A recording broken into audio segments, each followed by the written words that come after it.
অতিরিক্ত দামে গ্যাস বিক্রি, মানিকগঞ্জে ২ প্রতিষ্ঠানে জরিমানা। মানিকগঞ্জ জেলা প্রতিনিধি আজাহার হোসেনের প্রতিবেদনে।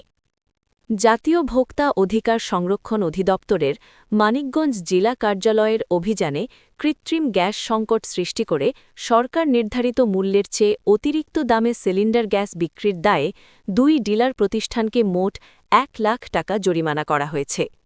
বুধবার ৪ মার্চ ২০২৬-এ দুপুরে শহরের বেউথা এলাকায় এ অভিযান পরিচালনা করেন জেলা কার্যালয়ের সহকারী পরিচালক আসাদুজ্জামান রুমেল। অভিযানে মিলেনিয়াম ট্রেডার্স ও ভাই ভাই ট্রেডার্স নামের ২ প্রতিষ্ঠানকে জরিমানা করা হয়।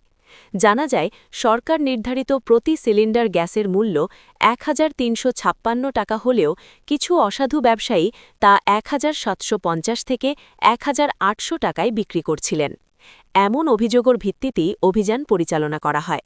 সহকারী পরিচালক আসাদুজ্জামান রুমেল জানান, জনস্বার্থে এ ধরনের অভিযান অব্যাহত থাকবে এবং ভোক্তাদের স্বার্থবিরোধী যে কোনো অনিয়মের বিরুদ্ধে কঠোর ব্যবস্থা গ্রহণ করা হবে।